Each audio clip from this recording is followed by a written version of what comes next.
Karthik Deepa serial March 30 எபிசோடுக்கான ஒரு promo தாங்க இந்த வீடியோவில் நம்ம இன்றைக்கி பார்க்க போகிறோம். எபிசோடு ஸ்டார்ட் செய்கிறதுக்கு முன்னாடி இந்த வீடியோவை மறக்காமல் லைக் பண்ணிக்கோங்க. உங்களுடைய ஒவ்வொரு லைக்கும் அடுத்த வீடியோ போடுறதுக்கு எனக்கு கொஞ்சம் இன்ட்ரெஸ்டிங்காக இருக்கும்.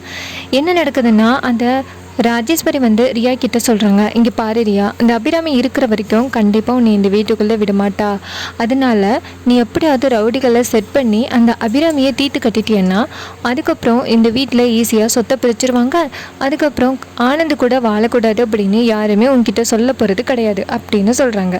இதை கேட்டுட்டு ரியாவும் யோசிக்கிறாங்க, நீங்கள் சொல்கிறதும் கரெக்டு தான் அப்படின்னு. அப்போ ராஜேஸ்வரி சொல்கிறாங்க, இங்கே பாரு, ஒன்று மட்டும் அந்த கார்த்திகிட்ட மட்டும் நீ கொஞ்சம் உஷாராக இருந்துக்கிட்டால் போதும் அப்படின்னு. அதுக்கு ரியா சொல்கிறாங்க, சரி நான் பார்த்துக்கிறேன் அப்படின்னு சொல்கிறாங்க. அப்புறம் ராஜேஸ்வரியும் ஐஸ்வர்யாவும் அந்த இடத்துலேருந்து போனதோட ரியா யோசிக்கிறாங்க, இவளுக நம்மளை மாட்டி விட்டுட்டு ஜாலியாக இருக்கலாம்னு நினைக்கிறாளுங்க, நம்மளுடைய திட்டம் அவளுகளுக்கு தெரியாது அப்படின்ட்டு நேராக அந்த ரவுடிகளுக்கு கால் பண்ணி, இங்கே பாருங்கள், உங்களுக்கு ஒரு ஃபோட்டோ அனுப்புகிறேன், அந்த ஃபோட்டோவில் இருக்கிறவளை தீட்டு கட்டுறது தான் உங்களுடைய வேலை அப்படின்னு சொல்கிறாங்க.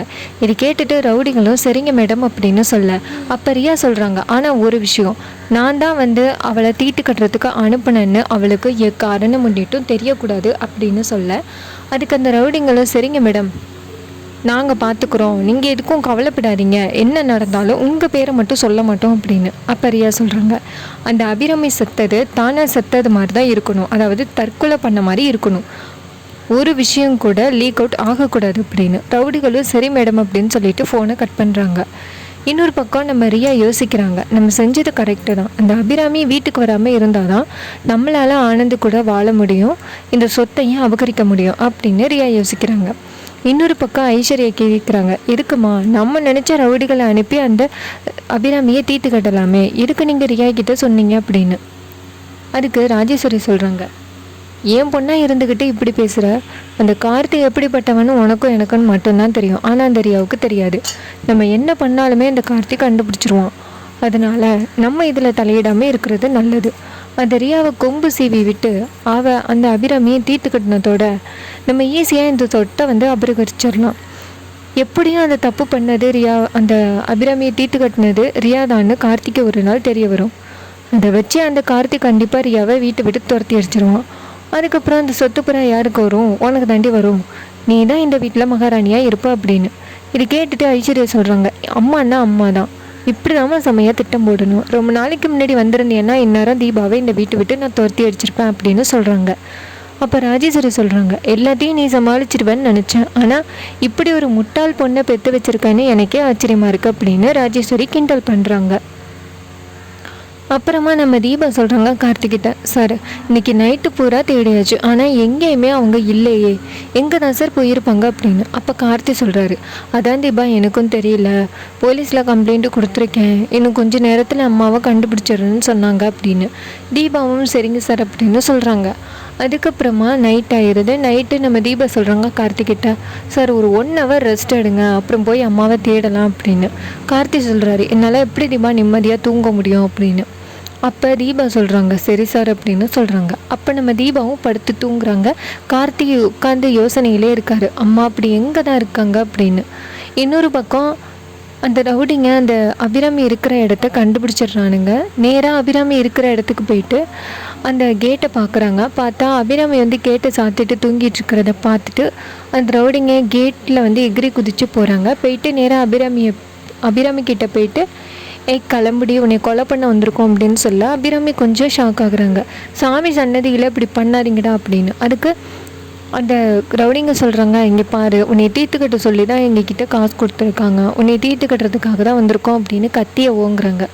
அப்போ திடீர்னு அந்த இடத்துக்கு அம்மன் வராங்க. அம்மன் நம்ம அபிராமியை காப்பாற்றுறாங்க. நம்ம அபிராமி கையெடுத்து கும்பிட்றாங்க. அந்த அம்மன் அப்படியே தீபா மாதிரி இருக்காங்க. அப்போ நம்ம அபிராமி மருமக மாதிரியே இருக்காளே அப்படின்னு மனசுக்குள்ளே யோசிக்கிறாங்க. அப்போ அந்த அம்மன் சொல்கிறாங்க, இங்கே பாரு, உன்னை காப்பாற்ற வந்த தேவதை தான் அந்த தீபா, என்றைக்குமே அந்த தீபாவை கைவிட்டுறாத அப்படின்னு சொல்லிட்டு மறைஞ்சு போகிறாங்க. வீட்டுக்கு போக சொல்லிட்டு மறைஞ்சு போகிறாங்க. அப்போ நம்ம அபிராமி யோசிக்கிறாங்க, நம்ம வீட்டுக்கு போகிறது தான் நல்லது, நம்மளை கொலை பண்ணுறதுக்காக யாரோ முயற்சி பண்ணிக்கிட்டு இருக்காங்க, அதனால நம்ம வீட்டுக்கு போகிறது தான் நல்லது அப்படின்னு அபிராமி யோசனை பண்ணுறாங்க. இன்னொரு பக்கம் நம்ம தீபா டக்குன்னு கண் முழிக்கிறாங்க. சார் எந்திரிங்க சார் அப்படின்னு. அப்போ கார்த்திக் கேட்குறாரு, என்னாச்சு தீபா அப்படின்னு. அப்போ தீபா சொல்கிறாங்க, உங்கள் அம்மா எங்கே இருக்காங்கன்னு நான் கண்டுபிடிச்சிட்டேன் சார் அப்படின்னு. அப்போ கார்த்திக் கேட்குறாரு, என்ன தீபா சொல்கிறீங்க அப்படின்னு. அப்போ தீபா சொல்கிறாங்க, சார் ஒரு நாள் உங்கள் அம்மா என்கிட்ட கோயிலுக்கு போகிறத பற்றி சொல்லிகிட்டு இருந்தாங்க. கண்டிப்பாக அவங்க அங்கே தான் போயிருப்பாங்கன்னு எனக்கு தோணுது அப்படின்னு. அப்போ கார்த்திக் கேட்குறாரு, எந்த கோவில் தீபா அப்படின்னு. அப்போ தீபா சொல்கிறாங்க, எனக்கு தெரிஞ்ச ஒரு முருகன் கோவில் சார், வாங்க சார் அப்படின்னு சொல்லிட்டு நேராக அந்த கார்த்திகை கூட்டிக்கிட்டு நேராக அந்த கோவிலுக்கு போகிறாங்க. இன்னொரு பக்கம் ஐஸ்வர்யாவும் ராஜேஸ்வரியும் பேசிக்கிறாங்க. ஐஸ்வர்யா சொல்கிறாங்க, இந்த நேரத்தில் அந்த தீபா அந்த கார்த்தியை எங்கடி கூட்டிகிட்டு போகிறா அப்படின்னு. அப்போ ஐஸ்வர்யா சொல்கிறாங்க, ஒரு வேளை அந்த அபிராமி இருக்கிற இடம் அந்த தீபாவுக்கு தெரிஞ்சிருக்குமோ அப்படின்னு. அப்போ ராஜேஸ்வரி சொல்கிறாங்க, விடக்கூடாது அப்படின்னு சொல்லிட்டு நேராக அந்த ரியா கிட்டே போயிட்டு, ரியா என்ன பண்ணிக்கிட்டு இருக்கா, அந்த கார்த்திகையும் தீபாவும் பாதிக்குரில் எங்கேயோ போகிறாங்க, அப்போ அபிராமியை கண்டுபிடிச்சிட்டாங்கன்னு தானே அர்த்தம் அப்படின்னு. அப்போ ரியா சொல்கிறாங்க, இப்போ தான் அந்த ரவுடிங்க நான் அனுப்பி வச்சேன், கண்டிப்பாக அவனுங்க கண்டுபிடிச்சிட்டேன்னு தான் சொன்னானுங்க, இன்னொரும் அந்த அபிராமியை தீர்த்து கட்டியிருப்பானுங்க அப்படின்னு. அதுக்கு ராஜேஸ்வரி சொல்கிறாங்க, அதனால தான் அந்த கார்த்தி போகிறானோ அப்படின்னு. கார்த்தியும் தீபாவும் அந்த கோவிலுக்கு போகிறாங்க. அங்கே போய் பார்த்தா நம்ம கார்த்தி இருக்காருல்ல, கார்த்தி நேராக அந்த கோவிலுக்கு போகிறாரு. அங்கே போய் பார்த்தா வெளியில் நட சாத்தி கிடக்கு. அப்போ நம்ம கார்த்தி வந்து நின்றுக்கிட்டு அம்மா அம்மானு கூப்பிட, அப்போ அபிராமி எங்கேருந்து ஓடி வராங்க. ஓடி வந்துட்டு நேராக கார்த்தியை பார்த்துட்டு கார்த்தி அப்படின்னு சொல்லி அழுகிறாங்க.